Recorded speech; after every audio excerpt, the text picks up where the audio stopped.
to another book review. Today we are talking about The Beginner's Guide to Wicca, a practical guide for those starting on their Wiccan path by, and I don't know how to say this name, it looks like Kristen or Kirsten, because I remember that name when I was in middle school and elementary school, and if you said it wrong, they'd really let you know, but it was usually spelled the same way for both pronunciations, so I'm sorry if I got it wrong, but her last name is Riddle.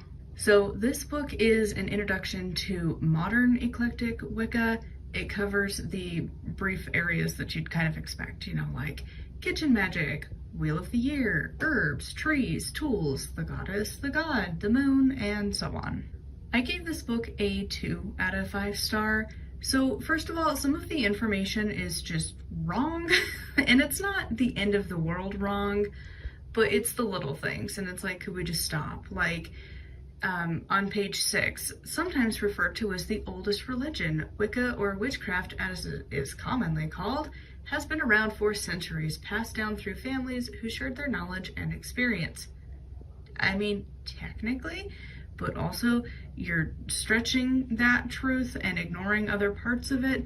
And for a beginner book, that's really not helpful, because like, it's referred to as the old, but it's not actually. Wicca is a very modern religion, and Wicca and witchcraft were used interchangeably at the beginning, but that's not how we look at it modernly. And modernly, we very much have very different views of witchcraft is this, Wicca is that. And for a beginner book, maybe we could set people up for success and not include, like, kind of, again, misinformation. Also, throughout this book, the pronouns are always female, which again is kind of obnoxious. It's the modern world.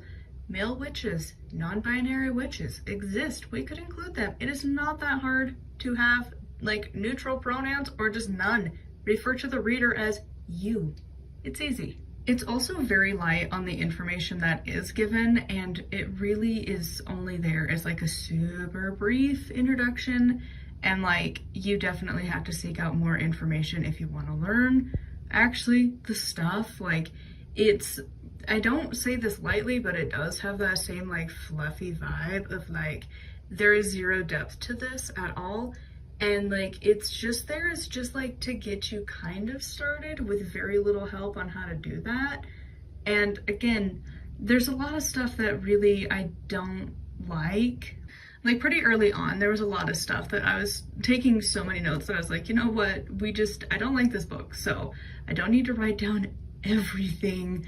But there was a lot that I just didn't like.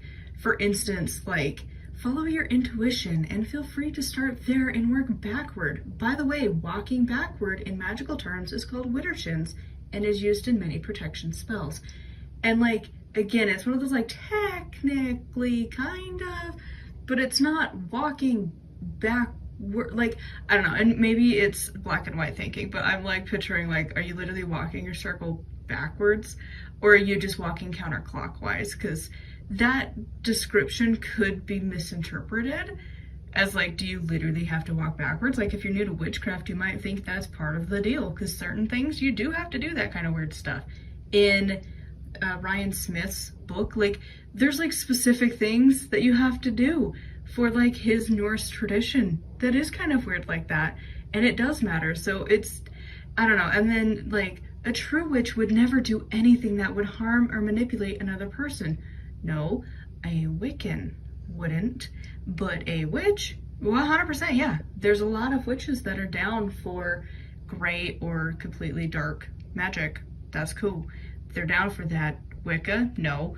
But you said a true witch, which is like, that's not true. Also, like, I don't know, it's just stuff like that. And it's like, any witch worth her salt will tell you a smile is one of the most magical tools at your disposal, because it's filled with emotion, intent, and positive energy, and you can see the effect on others instantly. Like, gross. No, actually, no.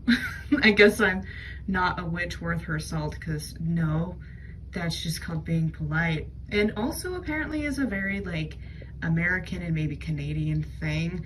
Like, there's so many videos where like Americans travel international and they go to like France or Spain or Germany, and they're even like, I think the UK, and they're like, wow, you're really, really polite. Like, this is weird. Like, you're just like creepily friendly. It's a cultural thing, not a magic thing. Like, I don't know. Like, I just think of like how many disingenuous smiles there are, especially in America, and I think Canada has the same thing too, like a cultural thing, where you see someone on the street and you just smile because it's polite and that's what you're expected to do. And like at a cashier, you're like, hello, with a smile. It doesn't mean anything. It's just a cultural thing. And like this book also has, which I think is so stupid, was like, what kind of a witch are you? Which is not helpful at all and is really stereotypical. And a lot of the answers, there wasn't what I would do. None of the answers were an option that I was like, yeah, it's very tailored to what they want you to like fit into the little box. So just overall, it was just not fantastic. So the intended audience, the recommended audience for this would be like beginner Wiccans, not witches, Wiccans, who want just like a very brief intro and like a lot of pretty art. The artwork was gorgeous in here, but like that's all it really had going for it. Like, it's just one of those where it's like, it's just so brief, you might as well just like not waste your time and like, or plan to delve into other books because this just doesn't have anything great. So anyways, I'd love to know your thoughts on this one in the comments down below. As always, a huge thank you to my patrons. If you want to support me and get access to exclusive content, it's patreon.com/nightwillowcrafts. Make sure to like, comment, and subscribe. I post every single day, and until next time, blessed be.